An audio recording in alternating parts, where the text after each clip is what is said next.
rare kind of honesty. And toward the end, he wanted to make sure those closest to him knew the truth behind the legend. One of the most touching moments of his final years was a confession he wrote in a note to his longtime friend and co-star, Doris Day. It wasn't a note filled with Hollywood fluff or ego. It was the raw, plain-spoken truth from a man who had spent decades in the spotlight, but never felt like he belonged there. To understand why that note mattered, you have to understand the man who wrote it, a man born James Scott Bumgarner on April 7th, 1928, in the dusty town of Norman, Oklahoma. Garner's journey wasn't paved with gold. His early years were defined by struggle. When he was only 5 years old, his mother passed away, a loss that left a permanent hole in his heart. His father eventually remarried, but the relationship with his stepmother was notoriously difficult and often abusive. These hardships didn't break him, though.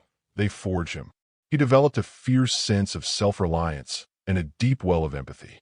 He learned early on how to read people and how to protect himself, traits that would later make him one of the most relatable actors in history. Before he ever thought about acting, Garner lived a real life. He wasn't a theater kid. He was a worker. He took on blue-collar jobs, played a bit of football, and eventually joined the U.S. Army. He served during the Korean War, where he was wounded twice and earned the Purple Heart. Those years in the trenches gave him a grounded perspective that he never lost. He walked away from the military with a permanent distrust of people who acted like they were better than everyone else and a profound respect for the everyman. When he finally made it to Hollywood, he didn't bring pretension with him. He brought the calloused hands and the straightforward attitude of an Oklahoma veteran. His entry into acting was almost a fluke. In the early 1950s, he fell into the profession more out of curiosity and a need for work than a burning passion for the stage. He studied briefly at the Actors Studio in New York, but he didn't lean into the method or the dramatic theatrics of his peers. While stars like Marlon Brando were brooding and intense, Garner was developing a style that was natural, conversational, and incredibly subtle. He didn't want to act. He wanted to be. This approach changed everything in 1957 when he was cast as Brett Maverick in the TV Western Maverick. At the time, TV cowboys were stoic, humorless men who solved every problem with a gun. Garner's Maverick was different. He was a gambler who preferred to use his wits rather than his fists. He was charming, slightly lazy, and often tried to talk his way out of trouble. This role turned Garner into a superstar and created a new blueprint for the American leading man, the hero who was smart, moral, and strong, but never felt the need to brag about it. Garner's career was defined by his refusal to play by Hollywood's unfair rules. He was one of the few actors brave enough to take on the big studios. When Warner Brothers tried to take advantage of his contract, he sued them. Later, he did the same with Universal. In an era where actors were essentially property of the studios, Garner fought for his rights and won. He wasn't trying to be an activist.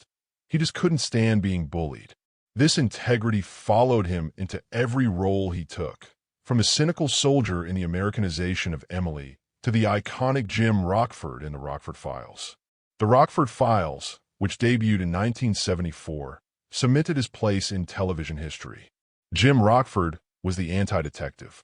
He lived in a beat-up trailer by the beach. He was always chasing a paycheck, and he usually got punched in the face at least once an episode. Garner infused the character with such humanity and humor that Rockford became one of the most beloved characters ever created. But playing Rockford took a massive physical toll on Garner. He insisted on doing many of his own stunts, leading to chronic pain and dozens of surgeries that would plague him for the rest of his life. While his career was a series of triumphs, his personal life was his true anchor.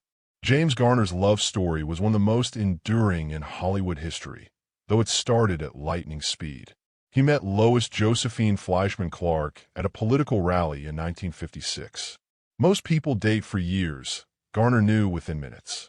After just 14 nights of dinner dates, they were married, only 16 days after they met. People thought they were crazy, but the marriage lasted nearly 58 years. Garner's devotion to his family was absolute. When he married Lois, he also became a father to her young daughter, Kim, who was recovering from polio. He treated her as his own from day one. In 1958, James and Lois had their own daughter, Greta, Gigi. Despite being one of the biggest stars on the planet, Garner always tried to put his family first. He and Lois had their rough patches, separating twice for brief periods in the 70s, but they always came back together. They proved that a long marriage isn't about being perfect. It's about choosing to stay. This brings us back to the confession he left for Doris Day. Garner and Day were the golden couple of the 1960s, starring in romantic comedies like The Thrill of It All and Move Over, Darling. They weren't just co-stars. They were kindred spirits. They both came from the Midwest. They both valued hard work, and they both felt a bit like outsiders in the glitzy world of Hollywood. In his note, Garner finally dropped the mask. He confessed to Doris that while the world saw him as the easygoing, relaxed Jim, he was actually a man filled with anxiety. He worried about being a good provider. He worried about his health, and he often felt the crushing weight of being liked by everyone. He told her, "You understood better than anyone how lonely it can be to be adored." He admitted that his public persona was often a shield he used to protect his private self. He also spoke about the physical price of his career. He told her about the days he spent on set smiling for the cameras while his knees and back were screaming in agony. He regretted that he had mistaken endurance for strength. He realized, too late, that he should have been softer on himself. But he also thanked her. He thanked her for being a friend who didn't need the movie star version of him. To Doris, he was just Jim, the guy who liked to laugh and tell the truth. Garner's final years were a battle. He survived a quintuple bypass in 1988, a massive stroke in 2008, and years of declining health. Yet, he never complained. He faced the end with the same quiet dignity he showed in The Notebook, playing the older Noah Calhoun. In that film, he showed a new generation what it meant to love someone until the very end, mirroring his own life with Lois. When James Garner passed away in 2014 at the age of 86, the world lost more than just an actor. We lost a man who represented the best of us, someone who was tough but tender, famous but humble, and successful but honest. His note to Doris Day serves as a final lesson for all of us. He wrote, "Being kind lasts longer than being famous."